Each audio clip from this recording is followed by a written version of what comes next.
There's one truth the narcissist never wants you to realize. You were the true source of power in that relationship, not them. For the longest time, they made you doubt yourself through silence, subtle manipulation, blame shifting, and endless performances. But the moment you wake up, when you stop apologizing for who you are, when you stop seeking their approval, their power game begins to crumble. And it is your silence that delivers the final blow, cracking the mask they've worn for so long. No dramatic goodbye, no tears, no reaction, just your calm withdrawal is enough to disorient them. Because they haven't just lost you, they've lost the mirror that once reflected their illusion of false worth. In today's video, we're diving deep into the 7 psychological collapse stages a narcissist goes through once you step away from their manipulation game. This isn't just a psychological breakdown. It's a journey that reveals the real power of silence and walking away without explanation. Hit that subscribe button and watch until the end, because what you're about to learn won't just help you understand them. It will help you reclaim your life, your freedom, and the self-worth you were manipulated into giving up. This isn't the end, this is the beginning of a new chapter, one where you take the pen back and write your own story. Part 1, the first awakening. When silence strikes, the narcissist's false ego like thunder. You might think the end came when you walked away, slammed the door shut, or went no contact, but no. The true ending happened the moment you no longer wished to be understood, no longer sought validation, and no longer played by their rules. At that moment wasn't a single dramatic event. It was a silent journey, a quiet yet powerful awakening that shook the very foundation of the narcissist's ego, one they spent their entire life constructing. The narcissist never loved you as a person. They loved the role you agreed to play. You were the nodding mirror, the shining reflection that made them feel worthy. You were the audience, the witness to the story they scripted about themselves. Powerful, special, untouchable. But what happens when you stop playing that role?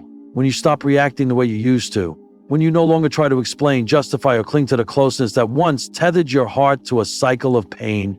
That's when they begin to crack. Not through explosive rage, not through dramatic tears, but through a quiet panic, like a castle collapsing from within, each brick of false validation silently crumbling. They look into the mirror and see the same face, but feel no sense of self. Because you, the mirror that once affirmed, "I am worthy," have vanished from the performance. And the worst part isn't losing you, it's losing control over how you see them.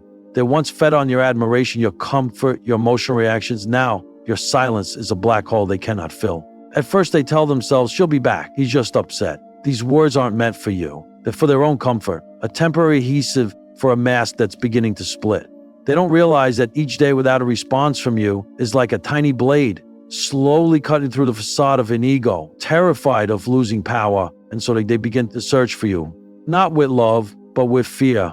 They quietly check your stories, scroll through old photos, desperately seeking any sign that you still care, that you're still affected. But when they see you living, smiling, moving forward without them, it's not just a shock, it's an identity crisis. Because you are the proof of their specialness. Without you, there's no one to confirm that they are good enough, worthy of love, or superior. And that is what they cannot bear. Make no mistake, they don't grieve the loss of love, they grieve the loss of control over your emotions.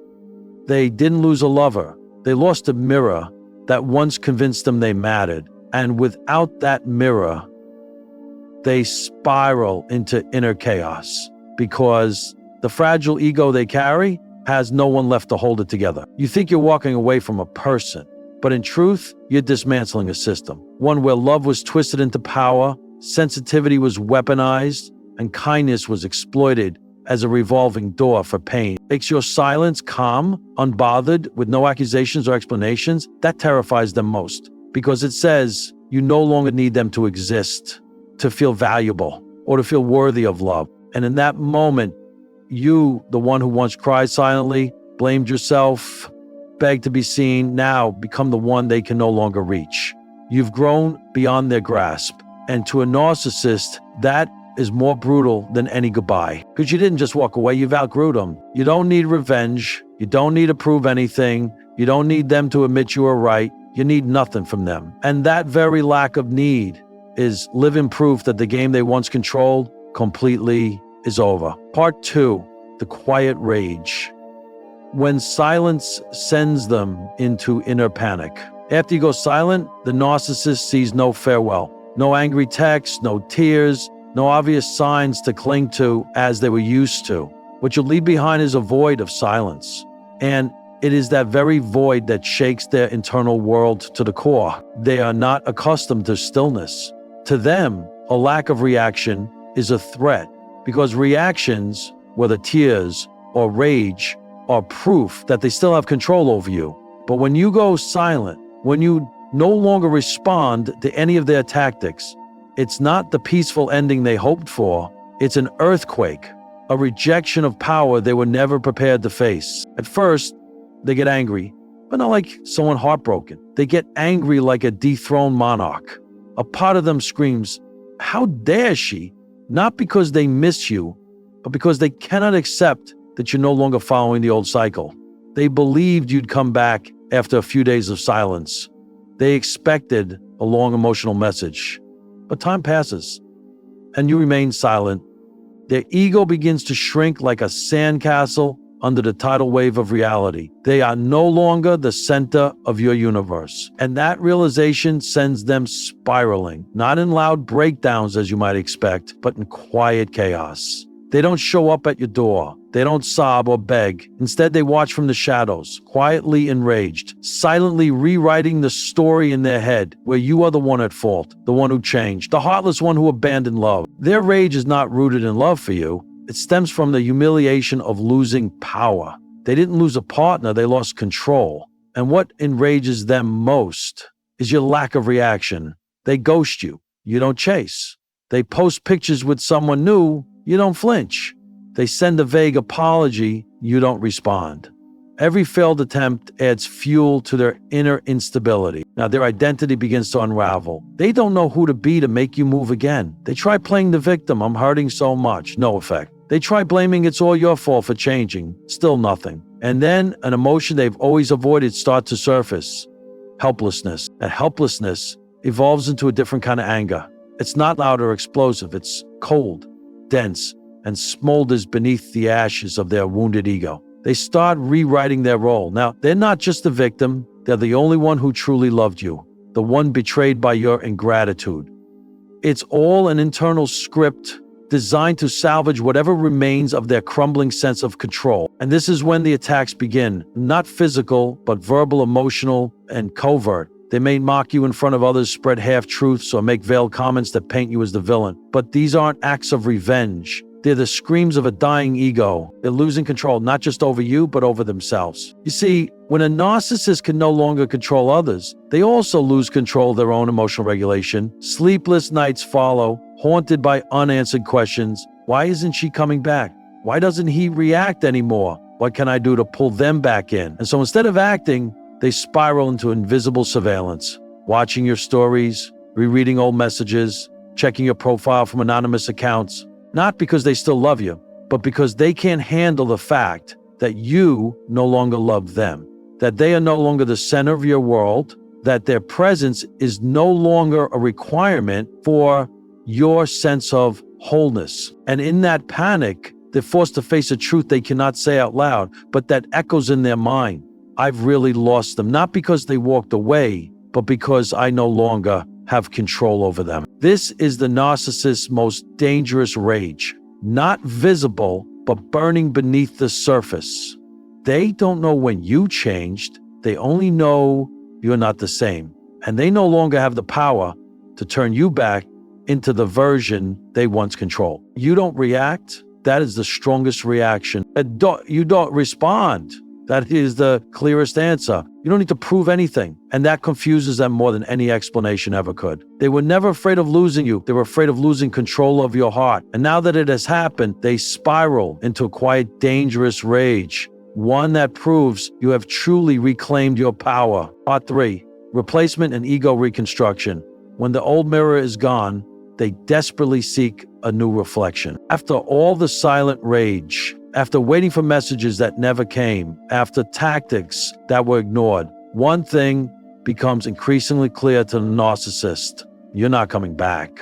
Not because you're testing them, not because you're trying to force them to change, but because you've truly escaped the emotional spiral they once controlled. And when they realize they can't make you return, they don't confront the loss. They avoid it in the way they always have, by finding a replacement. But here's the truth. They're not searching for love. They're searching for a new reflection, a different mirror, one that smiles, admires, and plays the role of a fan to the ego they're desperately trying to preserve.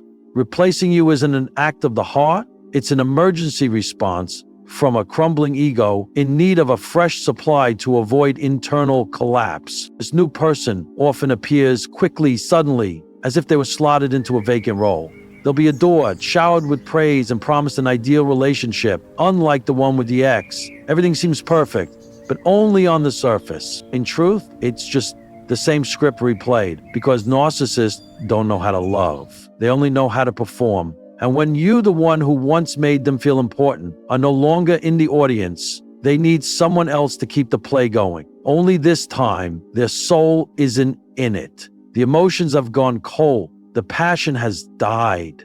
What's left is just a hollow reenactment, recycled lines without real feeling. They're starting a new love story. They're rebuilding a mirror. But no matter how hard they try, the new mirror never reflects the way you once did.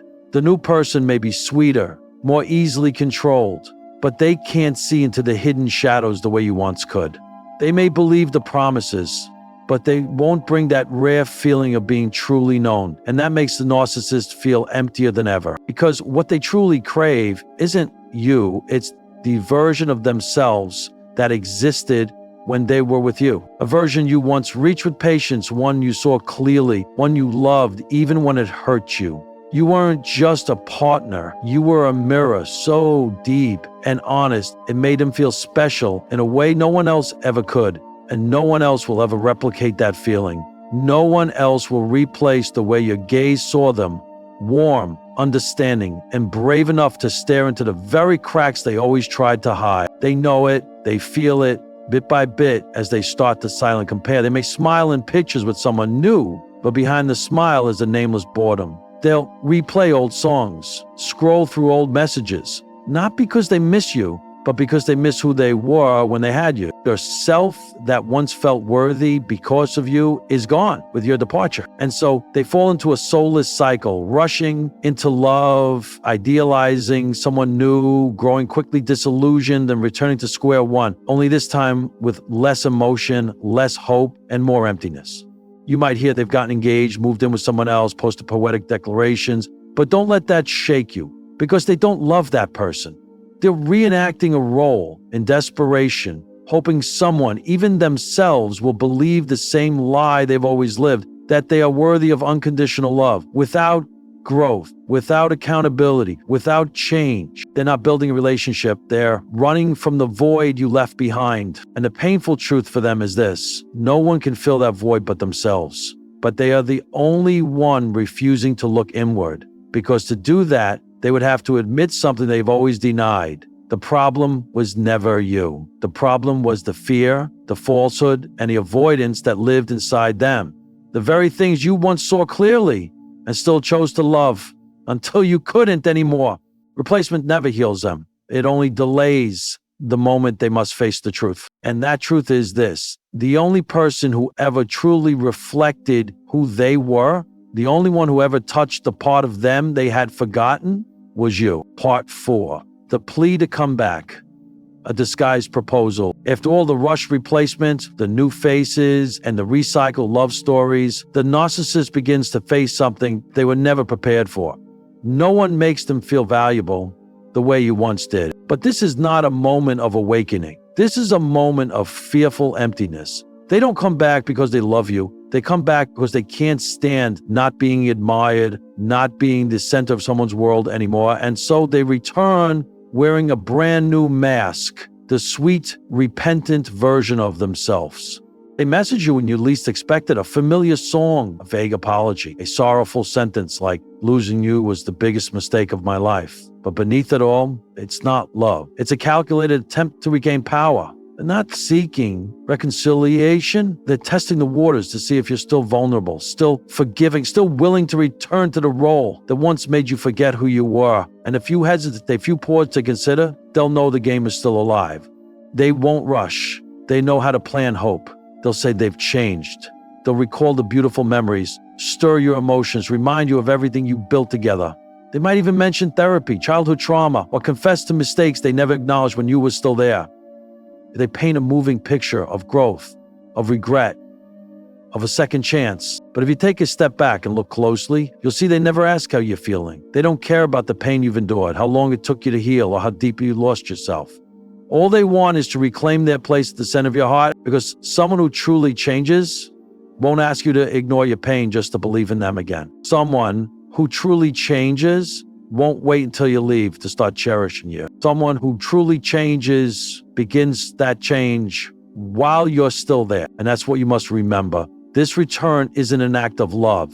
It's a strategy designed to reignite your emotions, activate your compassion, and pull you back into the old system where you were the forgiver and they were the wounded soul in need of saving. And if you agree to come back, you'll quickly see that the promises they made only last for a few weeks, sometimes just days. Once they feel they've regained control, they'll slowly revert to who they were before. Broken promises, emotional manipulation, and yet, once again, doubting yourself. So when they come back with words dripping in regret, ask yourself, if they truly saw your value, why couldn't they recognize it when you were still there? If they truly changed, why didn't they start while you were still alive and still believing? And if they truly loved you, why does their return feel so rehearsed, so calculated, so void of real respect for your past together? You don't need to be cruel to reject them. You only need to be honest with yourself. You survived. You healed. You found your voice in the silence. You learned to love yourself without needing someone else's validation. And that terrifies them more than any anger or revenge you could have ever imagined. Their retirement is not a gift.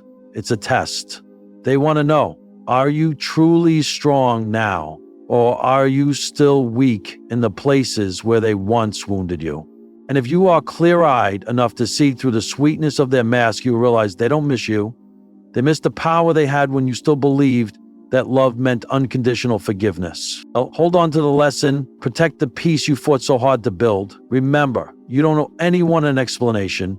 You don't need to prove you're worthy. You don't need to go back just to see. The people who truly deserve you won't need to drag you through hell just to realize the angel they once had. Real love doesn't begin with a fake apology. It begins with real transformation from within them and without requiring you to suffer in order to prove it. Part 5, they smear you. When they can't control you, they control the narrative about you. When all attempts to return fail, when apologies don't soften you, when playing the victim no longer awakens your compassion, the narcissist doesn't stop. To them, the story doesn't end just because you no longer want to continue. They still need an ending, one that favors them. And when they can no longer control you, they shift to controlling how others perceive you. This is no longer a private story between two people. It becomes a smear campaign, quiet but ruthless. Its goal is not reconciliation or dialogue, but to reshape the truth in order to protect the shattered ego they refuse to face. The narcissist can't bear the thought that you walked away, calm, unwavering, and without looking back. That would mean they've lost power, and that would mean perhaps they were the problem. But they'll never admit that. Instead, they do what they do best. Rewrite the script, one where they are the victim and you are the villain. They won't blatantly lie. They're more cunning than that. They plant doubt with vague, suggestive comments. Did my best, but she was just too sensitive. He changed so much, he's not the same anymore. I only ever wanted love, but some people don't know how to appreciate it. These words are disguised in sorrow and honesty, making it easy for listeners to sympathize without realizing they've become the unwilling audience of a distorted version of the truth. You'll begin to sense the shift. People who once seemed close start looking at you differently. Conversations you used to be part of now fall silent when you enter the room. No one says anything outright, but you feel it. Something has turned. Enough. And at this point, silence becomes your greatest weapon once again. You want to explain. You want to defend yourself. You want to clarify that you're not who they're making you out to be. But you also know the more you try to defend yourself, the more opportunities they'll have to twist your words yet again, because this is a psychological trap. If you speak, they'll distort your words. If you fight back, they'll use your very resistance to prove their point, that you're dramatic, difficult, or exactly what they said you'd be. You can't win a game that they've already scripted, because every reaction you offer has already been written into their storyline. Smearing isn't about destroying you, it's about preserving the flawless image they've created of themselves. Once you step outside their script, they lose their role, and instead of accepting that, they cast you as the villain, not to hurt you, but to shield their crumbling ego from confronting the truth. What's dangerous is this: you may start to doubt yourself. You begin to wonder, was I really too cold? Was I too harsh? Did I overreact? And that's exactly what they want. They don't need you to come back. They just need you to lose trust in yourself. Again, but you must remember, you don't need to explain your survival to anyone. You don't have to prove your kindness to be worthy of being heard. You owe no one the truth, especially not those who chose to believe the lies told by someone too afraid to face themselves. When you're silent, they say you're weak. When you're strong, they say you're cruel. When you succeed, they say you're fake. But all of it comes from the same place. They can't stand the fact that you're thriving without them. And that is what drives them mad. Not that you left, but that you never came back to rewrite the story they were telling. They don't need you to love them anymore. They just need you to react. And when you stop trying to salvage your reputation, when you let the world wonder, you force them to face the one thing they fear most, a truth they can't control. This smear campaign only lasts as long as you're still playing the game. When you walk away, they can shout, they can whisper behind closed doors, but you will be the one holding on to your peace. And in the end, when the rumors fade and silence settles in, only one thing will remain clear. You are the one who chose stillness, strength, and truth, while they remain stuck in a performance no one is watching anymore. Part 6, they watch you not out of love, but because they can't stand your freedom. You might think that once you go silent, once you stop reacting, once you disappear from their performance, everything is finally over.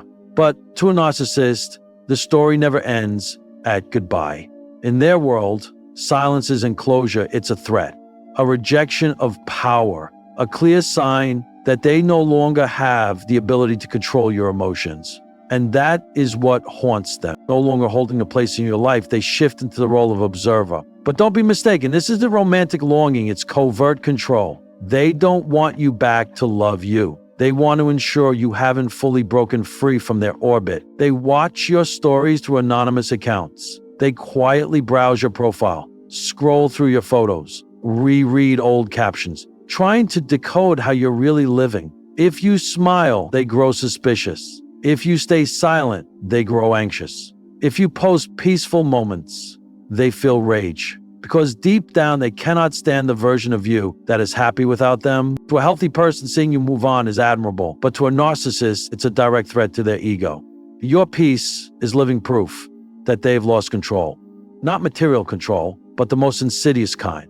The ability to sway your heart, make you doubt yourself, manipulate you into apologizing even when you did nothing wrong. They don't watch you to see how you're doing. They're looking for signs of damage, a sad look, a cryptic status, a late night song, anything they can interpret as, she still thinks of me. And if they find nothing, they create the story themselves. She's just pretending to be strong. He's acting fine, but I know he's still hurting. They need to believe you haven't escaped. Because if you're truly free, they'll have to face the question they've avoided all their life. What's up, me who broke everything? But they can't face that truth. So they keep watching, not out of love, not out of care, but because they need reassurance that they still have some influence. Even if it's negative, even if it's just a bleeding wound, as long as you still care, they still feel powerful. That's where they accidentally, like an old post, send a short, vague message, ask mutual friends about you, not because they want to come back, but because they want to test. He's still as easy to pull back as before. Don't be fooled by these seemingly harmless gestures. They don't come from affection. They come from a fear of being dethroned. In their world, you standing strong, growing, smiling is an unforgivable personal failure. They haven't just lost you, they've lost the mirror that once reflected the inflated version of themselves. And now they're standing in front of the glass alone. No reflection, no admiring gaze, no applause. They're still performing, but no one's watching. The irony is this: the more they watch, the more it hurts. Because every glimpse of you thriving is a cut into the illusion they once built. She doesn't need me.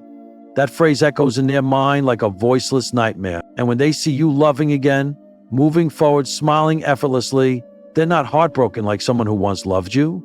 They're furious like someone who's lost control. They're not jealous that you have someone new. They're jealous that someone else now holds a role they believe was exclusively theirs. Your freedom is a silent accusation that they're no longer special. And that is something they cannot forgive. They're not checking in to apologize. They're not watching to celebrate you. They're not reaching out to reconcile. They're watching to reassure themselves that they still matter, even if only in your pain. But when they no longer see pain, when you stop reacting, stop proving, stop living like you need validation from anyone, they're finally forced to face the truth. The person who was once weak has now become stronger than ever, and they are still trapped in a role no one believes, no one watches, and no one cares to applaud anymore. Part 7. They play the victim, the final desperate attempt to pull you back. When every other tactic fails, when your silence remains unbroken, when your compassion can no longer be manipulated, when you don't respond to fake apologies or dramatic comebacks, the narcissist plays their last card, the victim role. This is not remorse. It's not regret. It's a strategy, the final move to trigger your empathy.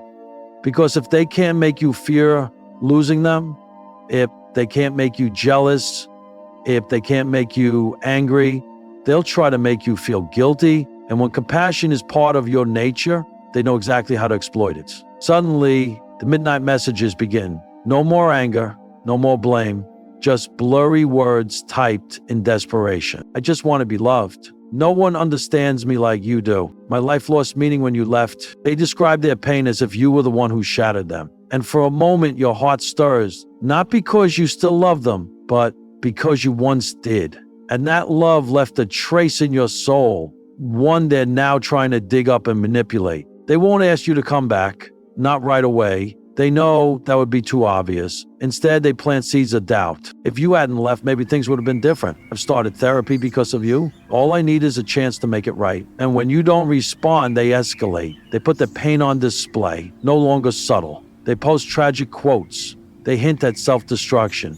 They say you were the only one who ever saved them from themselves. But here's what you need to understand. Someone who is truly suffering doesn't use their pain as a weapon to burden others. Someone who has truly changed doesn't need you to come back to become a better person. And someone who truly loves you would never make you feel guilty for surviving. The narcissist plays the victim not because they're weak, but because they're calculated. They know that a perfectly timed apology, a seemingly sincere confession, can pierce the wall you work so hard to build. But beneath it all, they still don't ask, what have you been through? And they always say, I need you to feel better. And that's the clearest sign. They're not looking for reconciliation. They're trying to resurrect the power they once had when you felt responsible for their happiness. This isn't redemption. It's a test disguised as tears. Are you still as vulnerable as you once were? Are you still as vulnerable as you once were? Will you return if they act hurt long enough? Will you feel guilty if they say they can't live without you? And if you give in,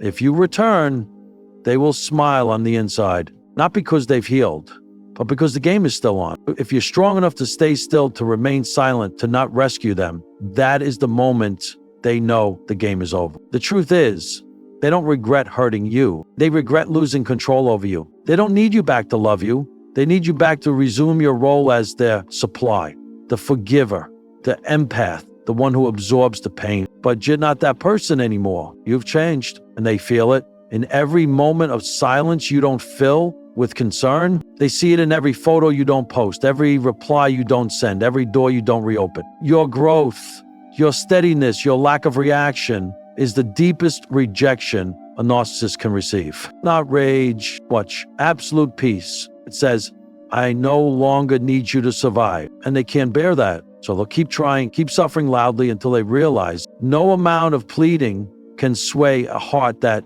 has learned to love itself. You are not cruel for not going back. You are not heartless for not replying. You are not selfish for choosing peace. You are courageous. You are the one who stepped out of a toxic system others still can't escape. You are the one who broke the cycle. You are the one who said, I deserve a love that doesn't come wrapped in guilt. And that is what they can never forgive, your freedom. After all the stages of deceit, rage, replacement, smearing, and emotional manipulation, you're still standing. Not because you've never fallen, but because you chose to rise. Not because you're cold, but because you've learned to love yourself enough to never allow yourself to be controlled again. You've lived through every toxic cycle, from the first sweet words to the final emotional blows. But the greatest difference between you and them is this: you grew through your pain, while they continued hiding behind the same old script. They can tell their version of the story. They can rewrite the memories, switch the role, tarnish your name. But there's one thing they can never do.